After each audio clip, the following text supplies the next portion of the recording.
Happy St. Patrick's Day, everyone. I know it's been a minute. The last time I spoke to you was St. Valentine's Day. I must be getting Catholic or something. But anyway, the problem has been with my poetry uploading is that Mercury is retrograde, which means everything electronic tends to go to crap. And so I wrote today's poem a couple of weeks ago and I'd spent ages on it, and then I made a fundamental error when trying to transcribe the poem to a different file, and I lost the lot. So then I had to rewrite it, and having a memory like a goldfish, I took another 2 weeks to write this one. And this one is difficult because this is about the war that Donald Trump has inflicted on Iran at the urging of Benjamin Netanyahu. And it's just an absolute disgrace.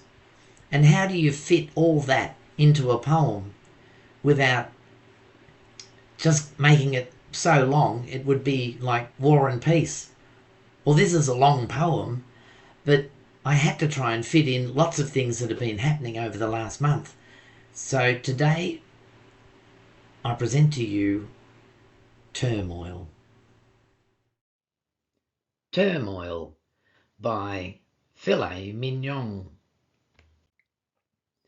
The Middle East bit is a giant sand pit where the children just can't get along, with two different faiths squeezed up close in one space is a recipe bound to go wrong.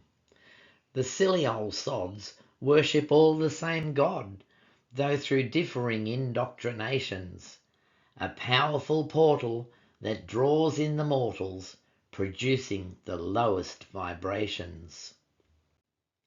You'd think they could share and find peace in their prayers, though it's marred by the warped politicians.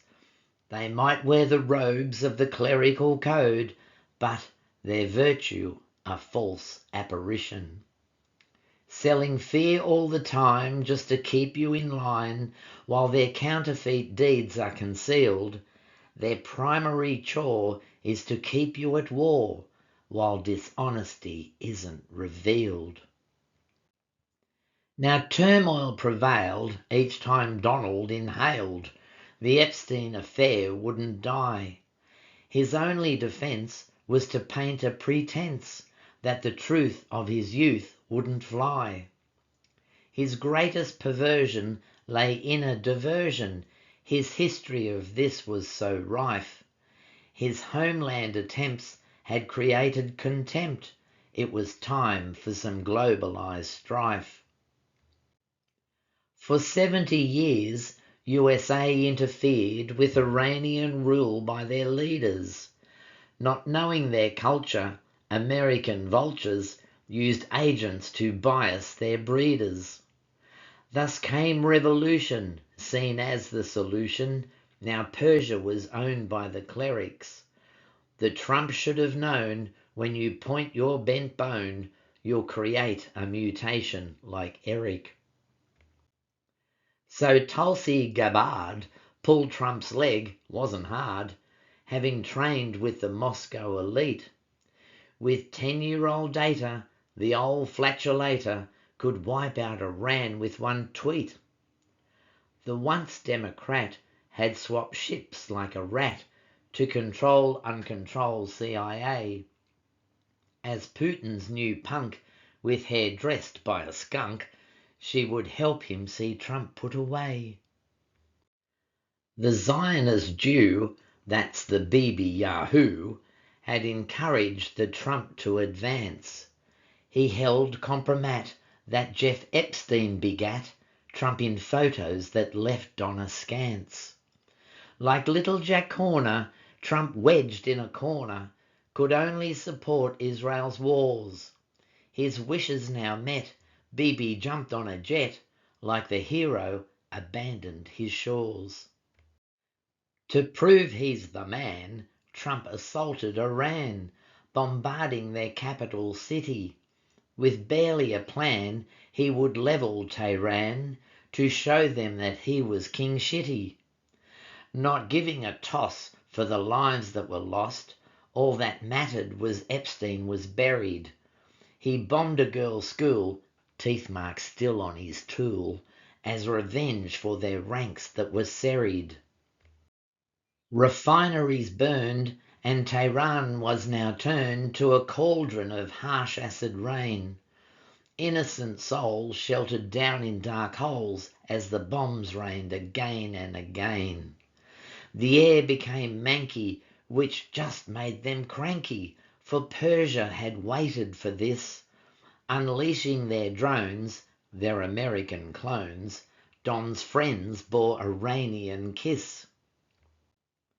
The commander in chaos, again, had betrayed us. His war scheme was miscalculated.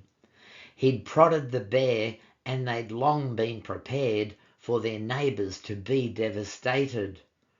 The new Board of Peace, once their billion was fleeced, found the felon had caused their destruction. Trump waged his crude war far away from his shore, so they schemed for his covert abduction. Also back home, Trump had sacked Kristi Noem, for she'd thrown him right under the bus. The daydreaming villain paid $200 million promoting her big ego trusts.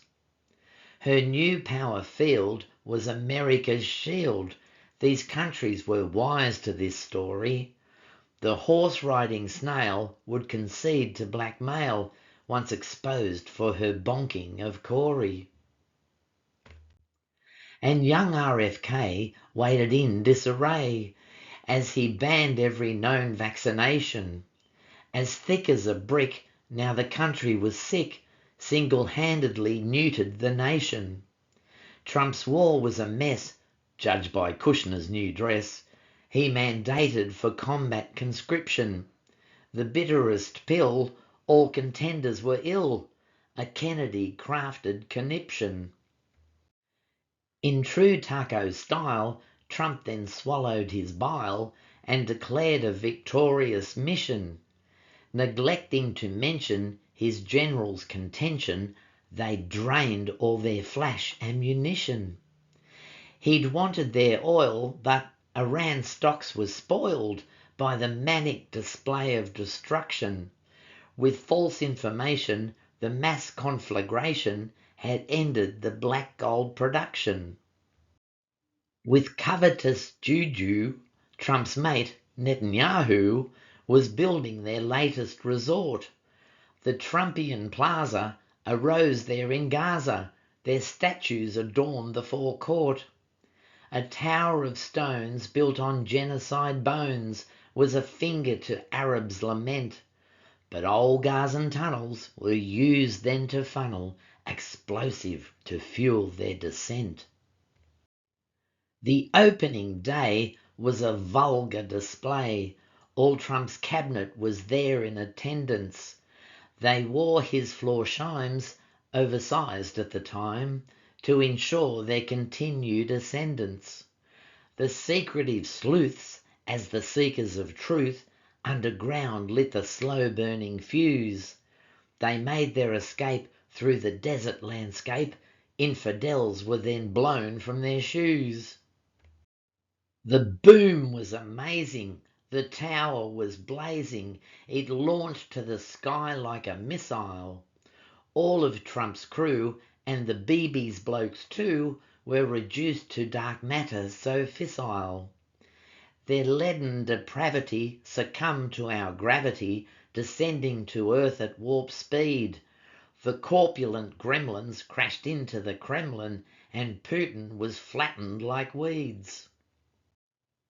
Pickled Pete was in charge. His big head was enlarged. He was nearly the last one left standing. No rules of engagement left little assuagement. His liquor run now was expanding. He scoffed at the Persians. To show his aversion, he held they were easy to beat. Pete's boatload of booze plied the Straits of Hormuz. Now he's drinking at 500 feet. The war was corrupt, left the US bankrupt. costing money that they couldn't pay. They had no more fuel, proved they're governed by fools, democracy in disarray. Though now he's just ash, there's no joy from his clash, waging war to avoid prosecution. The Chinese now rule with their EV whirlpool. Now I guess that's what's called evolution. Well, this is the most costliest shambles that ever there was. If Donald Trump wanted to be the greatest in history, he is the greatest fool ever to walk the earth. And it's just costing $1 million a minute. Could you imagine? Well, if you're in America, I'm sure you can imagine. Here in Australia, it's affecting us as far as fuel prices are concerned. Our diesel today is $2.70 per litre. And if you're in America, work that out, your gallon is 3.7 litres.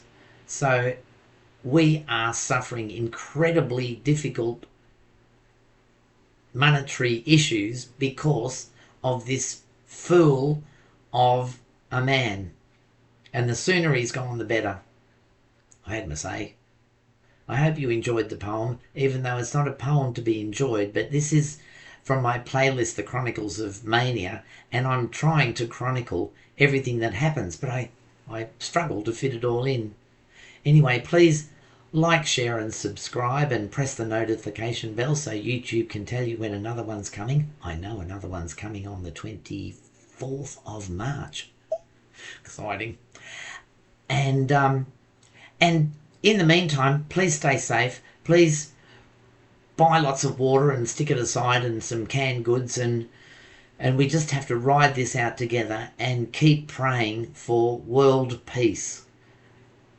Thank you again for watching. Stay safe and bye-bye for now.